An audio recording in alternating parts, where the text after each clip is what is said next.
The following is a production of Professor Robert Barnwell. Each episode includes insights provided by the chairman, CEOs, and CFOs of the world's most successful corporations, as well as thought leaders from premier business schools and international consultancies. If you and your team would like more information on corporate leadership and strategic management, or would like to learn more about Professor Barnwell, his research, and how he may be able to assist your company, please visit Professor Barnwell's website at robertgbarnwell.com. Hello and welcome to CFO Talk Radio. I'm your host, Robert Barnwell. In the last episode, we spoke with Fred Militello Jr. about emotional intelligence and his book, Leverage Competencies: What Financial Executives Need to Lead. This is episode 9, and we'll be speaking with Scott Hauser. Scott is a member of RSM McGladrey and has agreed to join us to discuss forecasting and budgeting during an era of uncertainty. So Scott, welcome to CFO Talk Radio. Robert, thank you for having me on. I'm glad that you could join us because, as I mentioned to you before in the telephone conversation before the interview, I've been speaking with a number of participants in my research studies and with various clients, and the consistent complaint or observation that I've been hearing from them is their inability to accurately forecast demand and key input costs, including the volatile commodity costs, the impact of foreign exchange fluctuation, and the list just goes on and on. And, I'd be curious, what are you hearing and seeing with your own clients in terms of the difficulty they may be having, in terms of generating accurate forecasts and budgets? And do you anticipate that maybe these drivers of this underlying volatility will likely moderate over the coming years? Actually, Robert, I am hearing very similar things from my clients. My clients range from those that are doing very well today to those that believe that they're still in the late stages of the economic decline. And a couple things that I'm hearing include that it's very difficult to tell what next year will bring, that it's much more difficult to predict the future of their business than it has been in the past. And that attitude really does not surprise me. The economic downturn of 2008 and 2009 and the level of volatility and uncertainty since 2008 has been incredible. And to be real honest, something that many of us, including myself, has not seen before in our professional careers. The end result is that the task of forecasting and budgeting and the surrounding more complex performance management process has become much more difficult for many. Based on that difficulty, some middle market organizations consider forecasting and budgeting impractical or almost impossible in today's environment. Your underlying question about volatility and its moderation in the future is a good one. And I think many business people, myself included, are hopeful that the level of volatility and uncertainty will moderate. And I don't know if that's optimism, but unfortunately, many of the people that I listen to believe that some items will be less volatile, but then there may be additional items that will cause more volatility and uncertainty, including incremental global competition, increased demand for natural resources, technology advancements, economic improvement, and the overall increased pace of change in the business world. I have one client here in the Midwest that a large producer of ag products that's struggling getting raw materials for their operations in an industry that's doing very well, for instance. I guess regardless of one's belief on the future level of volatility, the idea of making budgeting more flexible and valuable is a worthwhile initiative for many organizations. Absolutely agreed.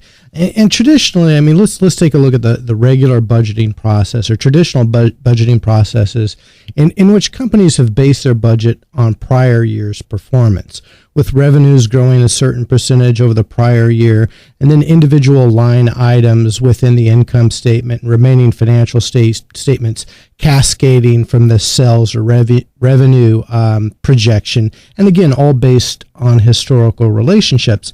But if I hit the rewind button and I'm looking at performance over, say, the past 10 years, I'd say, maybe to September 11th, 2001, and perhaps even before, I've just seen wide swings in volatility on both sides. Right now, we're exiting this period that I think that many of us refer to as the Great Recession. But even on the upside, we had 2004, 2005, 2006, and the global economies, North America, Europe, Asia, we're all seeing huge spikes in growth. The global liquidity markets, the global capital markets were liquid and fueling all kinds of capital investments. And, even then on the upside, it was very difficult, I think, for many companies and industries to really wrap their hands around, what is next year going to look like? And in fact, not only next year, but maybe, next quarter or next month. So I guess in this context, I've really come to question the long-term viability of this traditional budgeting process where we just simply make an estimate based on last year's performance. And my preference is more towards kind of a zero-based budgeting process where we take a look at the external market and we go ahead and we drive our budget off of that. But even having said that, even if you're looking to the external market, as we've said, it's very, very difficult to really get a full grasp of what the external market is likely to look like from month to month. So I guess the fundamental problem with volatility and demand and input costs remain unchanged, whether you're using a zero-based approach or more the traditional year-over-year approach. What advice can you and your team offer, the listeners and clients to cope with this challenge? And I guess my first observation that I'd like to share with our listeners is that the problem of volatility and the related difficulty with budgeting is not isolated to their individual organizations. Many organizations today face a very different future than their immediate past. I think sometimes just knowing that others are challenged by similar circumstances is of some comfort. Related to this, I'm cautiously optimistic that the future will include improved economic conditions and company performance. But organizations will need to budget and manage either increasing or decreasing future performance.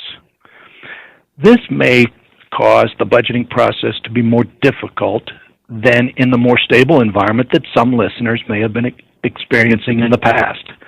For some, the applicability of increasing revenue by an agreed 2% and then projecting variable and fixed expenses based on the historical relationships may not result in a budget that is meaningful for maximizing their performance. And the ideal of developing budgets that reflect the current state of the organization's markets, changing industry, and the execution of their strategy makes conceptual sense to most listeners. But the difficulty is gaining management's consensus on the incredible level of uncertainty and still timely producing budgets for performance management efforts. This difficulty has been further compounded in some organizations that have had to eliminate positions that were historically involved in the budgeting process. Ultimately, our listeners will need to determine their optimal mix of 1, historical performance, and 2, the current markets and future strategies as inputs into their budgeting process. A balanced mix that is focused on the changing future conditions should result in a more meaningful budget output and a tool that helps organizations manage toward improved performance. Okay, so if we can't just toss out the budgeting process, I think that you mentioned that there's a few of your clients that you've come across or companies in different industry spaces in which their businesses, I guess, have allowed them to say, hey, look, we can go ahead and we can function without a budget. But I think for the vast majority of companies out there and listeners to CFO Talk Radio, they're in a situation where they're like it or not, we need to rely on budgets to drive our working capital and liquidity management programs. capital expenditures, maybe on which to base performance metrics and incentive compensation. So we just can't simply toss out the budget process entirely. So what can we do to make the process and the resulting budget as flexible as possible to reflect the litany of economic and market volatility that we've talked about, while remaining relevant and useful as a financial tool? I guess essentially what I'm asking is two questions. First, what are the underlying requirements or needs that a flexible budgeting or forecasting system needs to address? And then secondly, how do we modify our existing forecasting and budgeting process, or design and implement a more effective replacement system to traditional methods? Yeah, that is just an incredibly pertinent question to the finance functions that I'm involved with. And first, you alluded to this, but some of my clients, their budgeting process has stalled entirely or decreased in its effectiveness as a management tool. And this has been based on all the things we've been talking about so far: the volatility, uncertainty, lack of consensus, fewer employees. My reaction is that budgeting and the more comprehensive performance management process is more important today than ever before. So what might an organization do differently? I wish I had a silver bullet, but I don't. The kinds of things that I'm seeing that hopefully our listeners will think about might include the following. The first would be to move away from a point-in-time annual budgeting process toward a more continual process, perhaps a quarterly rolling budgeting process that's always covering the next 12 months. And while it's important that budgets not be revised to cover up poor performance, I believe it's a best practice for organizations to revise budgets rather than try to adhere to budgets that do not reflect current conditions. So the first I have for the listeners is, could they do more of a quarterly rolling budgeting process? The second suggestion is ensuring that the budgeting process still includes key participants from across the organization. Sometimes in tough economic times, one tendency is to shrink the involvement toward the finance department and the CEO. I don't believe that's best from a performance management perspective, and so you want to make sure that you're including everyone in the process possible. The third suggestion is, could an organization develop flexible tools that allow scenario planning, perhaps thinking of the best, the likely, and the worst case scenario? And as they quantify those scenarios and think about what's necessary to accomplish them, can they identify the factors that should result in the best case and hopefully will avoid the worst case, and take those factors and attempt to incorporate them in their operations?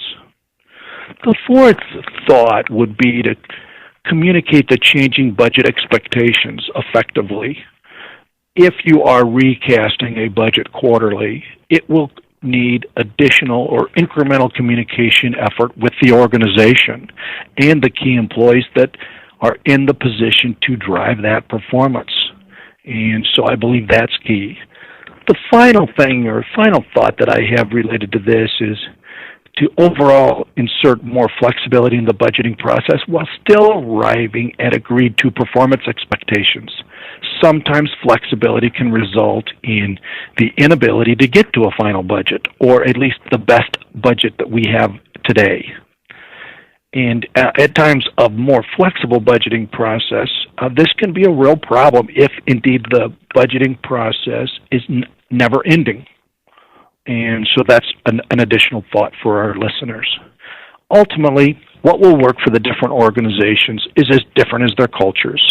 My encouragement for our listeners is to continually attempt to improve the flexibility and the future-facing nature of their budgeting process.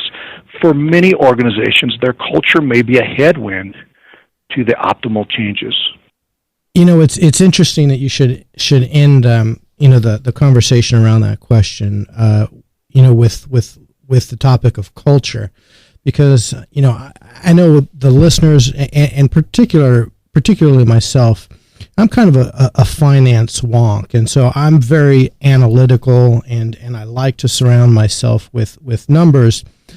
But I'm also a pragmatist, and I realize that if we're to move away from a more rigid budgeting process to the type of flexible budgeting and forecasting process that you suggest, and I completely agree with, it's likely to require a change in the culture, not only of the CFO and the finance team, but also the internal customer, the CEO, the COO, maybe the individual business heads.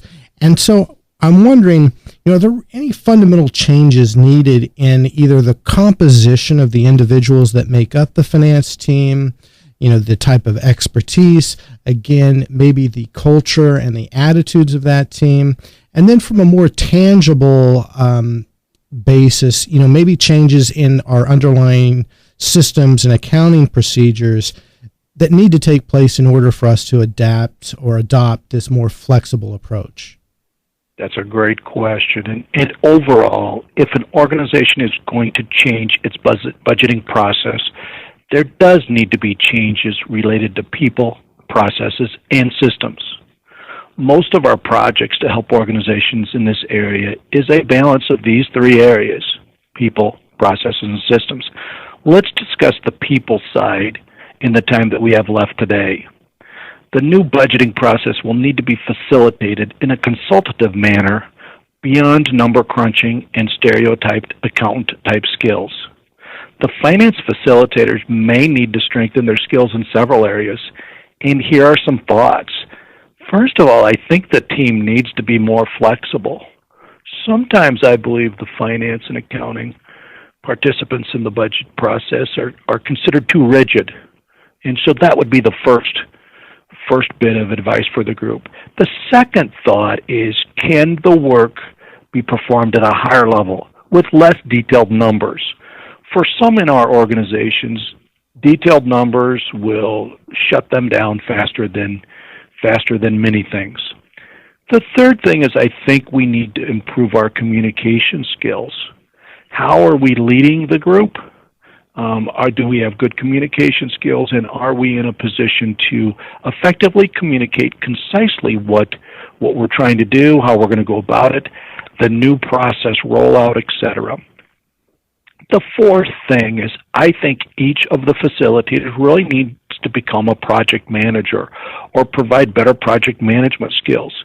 We're starting a total new process, and we still need to get to a somewhat definitive, flexible budget. The fifth thing I'd suggest to the group, and most of the finance folks I know accomplish this, but we need to be solid business analysts and an advisor to how to accomplish that performance. Six, we don't want to underestimate the training the group will need beyond the numbers. New participants will come into our budgeting teams, and others will have varying skills and varying degree of understanding of the finance side of the budget, and we need to be in a position to train them. The seventh thing, and this brings it all together, but we still need to be able to lead the process and reach a final near-term budget timely. And, we talk about more flexibility, greater communication, training, solid business analyst skills. But at the end of the day, we also need to get to the end result of a final near-term budget so that we can then start the process of managing toward it. These finance team skills are not easy capabilities to develop or hire. For some organizations, these are dramatic shifts in the composition of their finance team, and I want to acknowledge that. The final thing related to people is, I think also the organization's executive teams needs to revisit market conditions, industry changes, adjustments to overall strategic direction, and even with all this uncertainty we're talking about, they need to clearly decide the future direction of the organization and then communicate the resulting strategy changes down to the budget teams and throughout the entire organization, but ultimately related to today's discussion so that those strategy decisions can be implemented into the budget process for incorporation. Okay, well, we've talked about Wow. I mean, just a whole host of issues around the volatility in the market and some of the issues that we need to be looking at with regard to people, policies, procedures, and internal systems. And I'm wondering if you might have, maybe a client story or a case study that you could share with us that might, tie all of these suggestions and insights together in maybe a more colorful or illustrative manner. Do you think you might have a story that could do that for us? Absolutely, Robert. I've got a client that is a manufacturer. It produces cast polyparaffin films. The business that it's in is a very competitive international marketplace. Their main raw material is resin that's obtained from crude oil refining, and they're a union workforce. A lot of those components present business challenges to this particular client. Over the last 15 years, I've done a lot of things from a strategy perspective, etc., with this client, and I think long-term strategic planning always felt too theoretical for them, and traditional annual budgeting, an exercise done at late every calendar year for the following year, was never flexible enough. Several years ago, they brought in a new CEO, and I was introduced to him.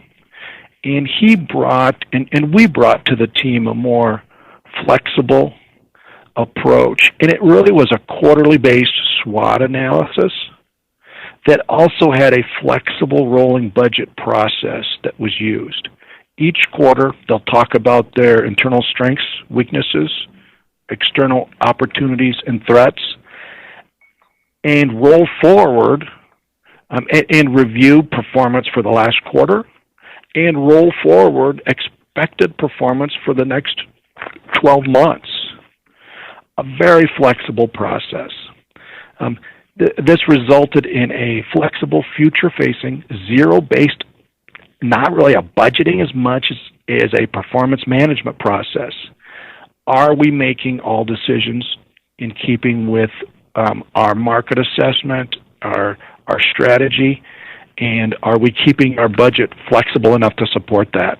This was a significant transition away from their old budgeting practice and a dramatic accomplishment for their organization. The ultimate result is that they are definitely focused better on changes in their industry and their marketplace. One important conclusion is that this kind of transition can be stressful for those involved, and the financial function may feel like budgeted performance expectations are never finalized.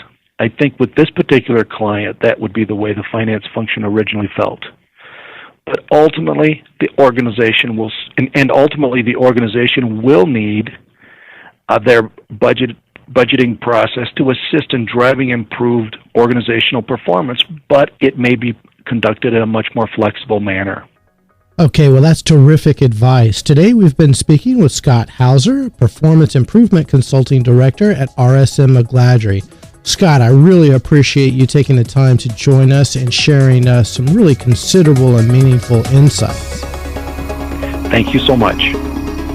That was RSM McGladrey's Scott Hauser, speaking with us about forecasting and budgeting during an era of uncertainty. Please join us for our next episode when we bring you more issues and information on how the CFO and senior corporate finance team can work together to drive rapid and lasting performance. Until then, this is Robert Barnwell and CFO Talk Radio wishing you all the best.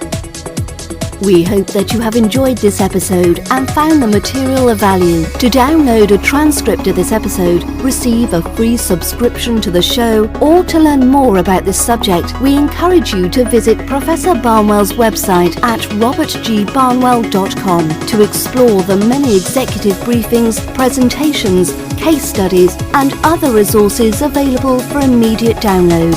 This has been a production of Robert G. Barnwell. All rights reserved.